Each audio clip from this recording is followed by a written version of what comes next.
CFA कर लिया, CA कर लिया, बीकॉम में भी टॉप हो गए, क्या अब जॉब पक्की? अगर तुम्हें भी ऐसा लगता है तो शायद तुम गलत हो, क्योंकि जॉब तुमको सर्टिफिकेट के दम पे नहीं मिलता है, तुम्हारे स्किल्स पे दम पे मिलता है।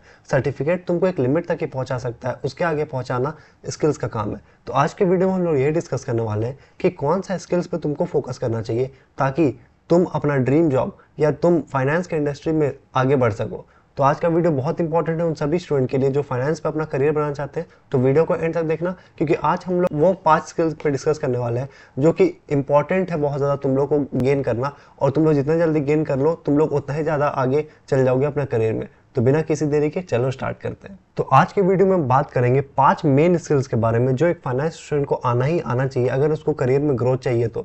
देखो, इन 5 स्किल के अलावा भी और स्किल्स होते होंगे, लेकिन ये 5 स्किल जो है वो मेरे को बहुत इंपॉर्टेंट लगता है कि तुमको आना ही आना चाहिए अगर तुमको अपना फाइनेंस करियर में आगे बढ़ना है तो वीडियो को एंड तक देखना, क्योंकि बहुत इंपॉर्टेंट वीडियो होने वाला है, क्योंकि 5वें स्किल बहुत बहुत इंपॉर्टेंट है, सबका अपना एक अलग इंपॉर्टेंस है। तो चलो स्टार्ट करते हैं और आगे बढ़ते हैं। तो सबसे पहला स्किल जो है वो है तुम्हारा Excel for financial analysis and PowerPoint. देखो, अब बहुत तुम लोग सुने होंगे एक्सेल एक्सेल एक्सेल स्किल है, आप क्या अलग बता रहे हैं, सेम चीज़ तो है, हम लोग बहुत वीडियो में सुन चुके हैं, एक्सेल है। लेकिन यहाँ इस जो पॉइंट हम लोग डिस्कस कर रहे हैं, इस पॉइंट का इंपॉर्टेंट पॉइंट जो है वो एक्सेल नहीं है, वो है तुम्हारा पावर पॉइंट। जो पावर पॉइंट है, बहुत लोग पावर पॉइंट पे फोकस नहीं करते हैं। अगर तुमको इन्वेस्टमेंट बैंकिंग, इक्विटी रिसर्च, ये सारी चीज़ में जाना है तो तुमको फ्रंट एंड जॉब अगर करना है जिसमें तुम फ्रंट एंड जॉब करोगे, तुम क्लाइंट से मिलोगे, ये करोगे, तो तुमको पावर पॉइंट ऑपरेट करना आना चाहिए। तुम पावर पॉइंट बना रहे हो चाहे नहीं बना रहे हो वो एक डिफरेंट बात है, लेकिन तुमको पावर पॉइंट ऑपरेट करना आना चाहिए। अगर तुमको पावर पॉइंट ऑपरेट करने नहीं आता है कि पावर पॉइंट में होता क्या, कैसे हम लोग रिपोर्ट बनाते हैं, तुमको रिपोर्ट बनाना आना चाहिए, पावर पॉइंट यूज करना आना चाहिए कि अच्छा रिपोर्ट्स एक्चुअली में बनते कैसे हैं। जो भी रिपोर्ट तुम लोग देखते हो ऑनलाइन, नेट पे, लिंक्डइन पे, वो रिपोर्ट बनते कैसे हैं, ये चीज़ तुम लोग को आना चाहिए। तो इसीलिए बहुत ज़रूरी है तुम लोग को ये समझना कि पावर पॉइंट कैसे ऑपरेट होता है, पावर पॉइंट में कैसे रिपोर्ट्स बनाते हैं। तो तुमको एक्सेल समझना वो तो इंपॉर्टेंट है ही, वो तो तुम लोग जानते ही हो, तुम लोग बहुत वीडियो में सुने हो कि एक्सेल बहुत इंपॉर्टेंट है, एक्सेल बहुत इंपॉर्टेंट है। अब ये चीज़ सीखना कैसे है? तो देखो, एक्सेल और पावर पॉइंट तुमको तभी सीखने को मिल सकता है जब तुम उसको प्रैक्टिस करो। अगर तुम उसको प्रैक्टिस नहीं कर पाओगे तो कोई फायदा नहीं है, तब तुमको कभी वो नहीं आएगा। तुम सिर्फ और सिर्फ कोर्स देखते रहोगे कि एक्सेल कैसे होता है, पावर पॉइंट कैसे होता है, तो कोई फायदा नहीं है। तुमको उतर के मेहनत करके तुमको एक्सेल में मॉडल बनाना पड़ेगा या पावर पॉइंट में रिपोर्ट बनाना पड़ेगा, तभी तुमको सच में इन ग्राउंड नॉलेज होगा कि हाँ कैसे पावर पॉइंट ऑपरेट होता है एंड कैसे एक्सेल ऑपरेट होता है। तो इसीलिए बहुत इंपॉर्टेंट है पावर पॉइंट एक्सेल को समझना कि दोनों कैसे यूज किया जाता है एंड क्या चीज़ के लिए यूज़ किया जाता है, ये सारी चीज़ तुम लोग को तो समझना बहुत इंपॉर्टेंट है। तो इसीलिए फोकस करना एक्सेल पे एंड पावर पॉइंट पे अपना, क्योंकि यही तुमको आगे लेके जाएगा, क्योंकि आगे तुमको एक्सेल और पावर पॉइंट पे बहुत काम करना पड़ेगा। तो ध्यान रखना इस चीज़ का और बहुत ज़्यादा इंफेसाइज करना इस चीज़ पे, ठीक है। अब जो नेक्स्ट चीज़ है, जो दूसरा स्किल है, वो बहुत लोग अब बात नहीं करता है या बहुत लोग कुछ और बात करता है उस पर, लेकिन मेरे को लगता है कि बहुत ज़्यादा इंपॉर्टेंट स्किल होने वाला है आगे फ्यूचर में, 2-3 साल, 4 साल, 5 साल बाद। वो होने वाला है तुम्हारा लर्न AI मॉडल्स। तुमको मॉडल कैसे बना है ये जानना नहीं है, तुमको मॉडल को कैसे ऑपरेट करना है ये जानना है। मतलब देखो, चैट जीपीटी कैसे बना है हम लोग को नहीं पता है। नॉर्मल आदमी जो हम लोग है, चैट जीपीटी तुम लोग, हमको लगता है सभी यूज़ किए होगे, सभी यूज़ नहीं किए होगे तो एटलीस्ट नाम सुने होगे कि चैट जीपीटी क्या होता है। तो चैट जीपीटी, हम लोग को ये नहीं जानना है कि चैट जीपीटी बना कैसे है, क्या क्या करता है, क्या उसके पीछे एल्गोरिदम है, कोडिंग है, ये है वो है, हम लोग को वो नहीं जानना है। हम लोग को ये जानना है कि हम लोग चैट जीपीटी को यूटिलाइज कैसे कर सकते हैं। हम लोग चैट जीपीटी जैसा और भी जो AI टूल्स है, सिर्फ चैट जीपीटी नहीं है, चैट जीपीटी क्योंकि बहुत ज़्यादा कॉमन है इसीलिए मैं उसका नाम ले रहा हूँ, क्लॉड है और भी अलग AIs है। तो तुम देखो कि कौन कौन से AI है, कैसे तुम इसको यूज़ कर सकते हो, एंड ये सब को सीखना स्टार्ट करो कि AI को कैसे तुम यूटिलाइज कर सकते हो अपने डेली लाइफ में और अपने करियर में या अपने कोई भी चीज़ में तुम कैसे यूटिलाइज कर सकते हो। AI को सीखना बहुत ज़रूरी है, क्योंकि नेक्स्ट जो फ्यूचर होने वाला है वो AI का ही होने वाला है, AI से ही सब कुछ होने वाला है। अगर तुम AI नहीं जानोगे कि AI कैसे ऑपरेट होता है, क्योंकि कंपनीज में भी अब AI आ गया है कि AI अब काम कर रहा है धीरे धीरे टेस्टिंग फेज में, कि AI काम करके देख रहा है कि क्या है क्या नहीं है, ये सारी चीज़ अभी टेस्टिंग फेज में AI में आ गया है। तो AI को समझना बहुत ज़रूरी है, प्रॉम्प्ट कैसे लिखा जाता है ये समझना बहुत ज़रूरी है। अब देखो, प्रॉम्प्ट सबको लगता है कि हमको तो प्रॉम्प्ट लिखने आता है अगर हम 10 बार चैट जीपीटी यूज़ कर लिए, तो वैसा नहीं है। प्रॉम्प्ट करेक्टली प्रॉम्प्ट लिखना बहुत अलग चीज़ होता है, और रैंडमली तुम जो चैट करते हो चैट जीपीटी से वो बहुत अलग चीज़ होता है। तो इसीलिए ट्राई करो समझने का कोर्सेज से या फ्री वीडियो से कि वो प्रॉम्प्ट कैसे लिखा जाता है, ठीक है, एआई के बारे में थोड़ा समझो कि एआई को कैसे तुम ऑपरेट कर सकते हो अपना एफिशिएंसी के लिए, या अपना कंपनी, जो भी तुम कंपनी में जाओगे उसमें कैसे यूज़ करते हैं। तो ये सारी चीज़ तुमको समझना बहुत ज़रूरी है। बहुत लोग ये चीज़ पे फोकस नहीं कर रहे हैं आज के टाइम में कि एआई को समझे कि कैसे वो यूज़ होता है। बहुत लोग फोकस कर रहे हैं, लेकिन वो लोग कुछ अलग डायरेक्शन में फोकस कर रहे हैं। हम लोग को एज अ फाइनेंस स्टूडेंट ये समझना है कि एआई का यूज़ हम लोग कैसे फाइनेंस में कर सकते हैं, एआई कैसे एफिशिएंटली हम लोग यूटिलाइज कर सकते हैं, एआई को कैसे हम लोग यूज़ कर सकते हैं, ये चीज़ तुमको आना चाहिए एज अ फाइनेंस स्टूडेंट। ठीक है, आगे जाके तुमको इसका बहुत बेनिफिट मिलेगा और तुम मेरे को थैंक यू बोलोगे कि आपका वीडियो देख के मैंने स्टार्ट किया था एआई के बारे में लर्न करना है, मेरे को बहुत ज़्यादा बेनिफिट मिला। तो सेकंड स्किल बहुत इंपॉर्टेंट है, जरूर से फोकस करना है इसमें। अब चलते हैं थर्ड स्किल पे। थर्ड जो स्किल है वो है बिजनेस प्लस इंडस्ट्री एनालिसिस। अब देखो, अगर तुम फाइनेंस इंडस्ट्री में जा रहे हो तो जरूरी है कि तुम बिजनेसेस कैसे ऑपरेट होते हैं इसको समझो, इंडस्ट्री कैसे ऑपरेट होता है इसको समझो।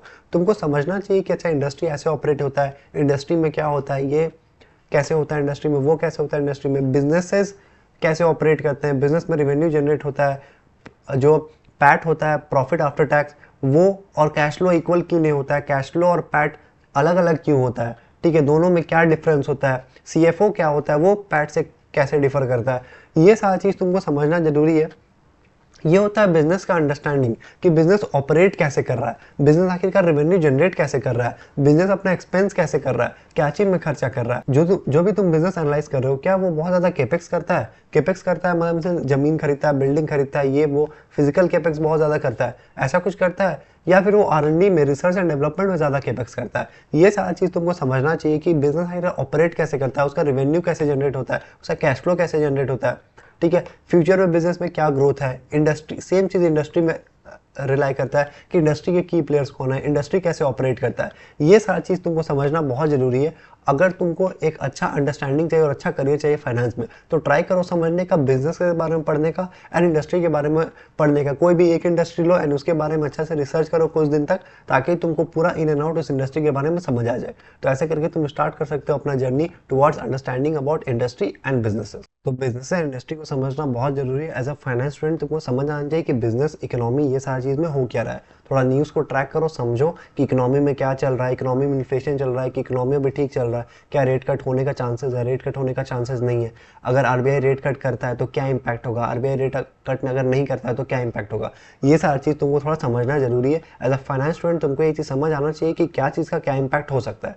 तो अब जो फोर्थ स्किल है, जो और इम्पोर्टेंट स्किल है, वो है कम्युनिकेशन स्टोरी टेलिंग। अब देखो, कम्युनिकेशन स्टोरी टेलिंग बहुत इंपॉर्टेंट है। अगर तुमको सारा चीज़ का अंडरस्टैंडिंग है, अगर तुम कोई सपोज करो तुम कोई कंपनी को एनालाइज कर रहे हो, या तुम कोई इंडस्ट्री को एनालाइज कर रहे हो एंड तुमको उस इंडस्ट्री का इन एंड आउट आता है, तुम उसको 100 दिन तक 200 दिन तक एनालाइज किए हो, तुम अच्छा से जानते हो कंपनी या बिजनेस में क्या चल रहा है या वो इंडस्ट्री में क्या चल रहा है, लेकिन तुम अगर उसको कम्युनिकेट नहीं कर पाते हो, मतलब तुम सामने वाला कोई चीज़ बता ही नहीं पाते हो कि यार बिजनेस में चल क्या रहा है, तुम अच्छा से कम्युनिकेट नहीं कर पाते, तुम उसको अच्छा से समझा नहीं पाते हो, स्टोरी टेलिंग नहीं कर पाते हो कि देखिए ये हो रहा है, इसके बाद ये हो रहा है, इसीलिए इसका रेवेन्यू बढ़ने वाला है या इसका प्रॉफिट मार्जिन बढ़ने वाला है। ये सारी चीज़ अगर तुम नहीं समझा पा रहे हो, अच्छा से तुम नहीं एक्सप्लेन कर पा रहे हो, कम्युनिकेट नहीं कर पा रहे हो फ्लुएंटली, तो फिर क्या फ़ायदा तुम्हारा समझने का। तो इसीलिए बहुत ज़्यादा इंपॉर्टेंट है कम्युनिकेशन स्टोरी टेलिंग। अब देखो, कम्युनिकेशन स्टोरी टेलिंग आदमी को धीरे धीरे करके एक्सपीरियंस के साथ आता है। जैसे जैसे तुम प्रैक्टिस करते जाओगे, लोगों से बात करोगे, मिलोगे, तब तुमको धीरे धीरे करके कम्युनिकेशन स्किल, स्टोरी टेलिंग तुम्हारा बिल्डअप होगा। तो इसीलिए ट्राई करो कि communication and story telling better करने का सबसे पहले फोकस करो अपना कोर पे, कि तुमको बिजनेस और इंडस्ट्री और जो भी चीज़ तुम पढ़ रहे हो उसका अच्छा से अंडरस्टैंडिंग और रोबस्ट अंडरस्टैंडिंग हो, तुमको उसका प्रैक्टिकलिटी आता हो। ऐसा नहीं है कि तुमको सिर्फ थ्योरी आता है, वो चीज़ पे पहले फोकस करो। उसके बाद सेकंड चीज़ है कि कम्युनिकेशन एंड स्टोरी टेलिंग भी बहुत इंपॉर्टेंट है, क्योंकि जो भी आइडिया तुम जनरेट करोगे, जो भी एजम्पशन तुम जनरेट करोगे, जो भी एजम्पशन तुम लोगे, या फिर जो भी वैल्यूएशन तुम करोगे कोई कंपनी का, फॉर एग्जांपल कोई भी एनालिसिस तुम करोगे, उसको तुम कम्युनिकेट कैसे करोगे दूसरा को, वो बहुत ज़रूरी है। तो तुमको कम्युनिकेशन आना चाहिए। अब जो लास्ट स्किल है हम लोग का, वो है लिंक्डइन एंड पर्सनल ब्रांडिंग। अब देखो, लिंक्डइन एंड पर्सनल ब्रांडिंग बहुत ज़रूरी है तुमको जॉब पाने में, या तुमको बिजनेस तुम्हारा अगर ग्रो करना है तो उसमें। अगर तुमको लिंक्डइन या पर्सनल ब्रांडिंग नहीं आता है तो बहुत दिक्कत है। तो ट्राई करो कि लिंक्डइन पे अपना खुद का ब्रांड बनाओ। ठीक है, ट्राई करो कि रेगुलरली पोस्ट करो, लिंक्डइन में थोड़ा एक्टिव रहो। इंस्टाग्राम, अगर तुम एक कंटेंट क्रिएटर हो तो इंस्टाग्राम में एक्टिव रहते हो तो अलग बात है, यूट्यूब में कंटेंट क्रिएटर हो एक्टिव रहते हो तो अलग बात है। लेकिन अगर तुम सिर्फ और सिर्फ एक कंज्यूमर हो, कि तुम सिर्फ कंज्यूम करते हो, तुम प्रोड्यूस नहीं करते हो, तो ट्राई करो कि इंस्टाग्राम और यूट्यूब से टाइम कट करके थोड़ा लिंक्डइन पे ज़्यादा टाइम बिताने का, और लिंक्डइन पे ट्राई करो कि तुम ज़्यादा टाइम दो अपना कंटेंट क्रिएशन में। कंटेंट क्रिएट करो। कंटेंट क्रिएट मतलब ये नहीं है कि तुम बहुत ज़्यादा फैंसी पीपीटीज बना रहे हो या फैंसी पीडीएफ बना रहे हो और उसको डाल रहे हो। तुम नॉर्मल राइट करके भी देख सकते हो, नॉर्मल लिखो जो भी तुम पढ़ रहे हो, जो भी तुमको समझ आ रहा है। कोई तुम नया न्यूज़ पढ़े वो डाल दो, या तुम अगर कोई चीज़ का एग्जाम का प्रिपरेशन कर रहे हो वो डाल दो कि तुम आज ये पढ़े, आज वो पढ़े, जो भी तुम्हारा जर्नी है तुम वो डाल सकते हो। तो ट्राई करो लिंक्डइन पे पोस्ट करने का रेगुलरली, एक्टिव रहने का रेगुलरली, ताकि तुम्हारा एक पर्सनल ब्रांड क्रिएट हो, क्योंकि वो पर्सनल ब्रांड से तुमको आगे जाके बहुत ज़्यादा फायदा होगा जब कंपनीज तुम्हारा लिंक्डइन अकाउंट देखेगा। क्योंकि आज के टाइम में कंपनीज लिंक्डइन अकाउंट देखता है तुमको जॉब देने से पहले, तो उसको दिखेगा कि हाँ यार इस बंदे को तो नॉलेज है, ये पढ़ रहा था कोई बिजनेस के बारे में, वो बिजनेस के बारे में ये लिंक्डइन पे डाला हुआ है, या इंडस्ट्री के बारे में रिसर्च कर रहा था वो ये डाला हुआ है। तो ऐसे तुम्हारा क्या होगा कि वो लोग को एक सियोरिटी मिलेगा कि हाँ यार इसको तो आता है, ये देखो रेगुलरली पोस्ट करता है, ये पढ़ा हुआ है इस इंडस्ट्री के बारे में, तो इसका प्रोफाइल बहुत अच्छा है, तो इसको हम लोग इंटरव्यू कॉल कर सकते हैं। ऐसे करके सारा चीज़ तुम्हारा बहुत ज़्यादा अच्छा हो जाएगा अगर तुम लिंक्डइन पे और अपना पर्सनल ब्रांडिंग पे थोड़ा फोकस करोगे तो ये 5 स्किल्स जो मेरे को लगता है बहुत इंपॉर्टेंट होने वाला है कोई भी फाइनेंस स्टूडेंट के लिए। या इनमें से कुछ स्किल्स तो वैसा है जो कि कोई भी स्टूडेंट है, चाहे वो फाइनेंस फील्ड का है चाहे नहीं है, वो भी बहुत इंपॉर्टेंट होने वाला है वो लोग के लिए। तो अगर तुम लोग कोई वीडियो पसंद आया होगा और कुछ वैल्यू ऐड किया तो अपने फ्रेंड से जरूर शेयर करना जिनको इस वीडियो से बेनिफिट हो सकता है, और वीडियो को लाइक कर देना। अगर तुम्हारा कोई भी सजेशन है, कोई भी वीडियो चाहिए कोई टॉपिक पे, तो वो भी मेरे को कमेंट सेक्शन में बता देना, मैं अगला वीडियो उस पर लेके आ जाऊँगा। और चैनल को सब्सक्राइब कर देना, लाइक कर देना वीडियो को। मिलते हैं अगले वीडियो में, तब तक के लिए साइनिंग ऑफ।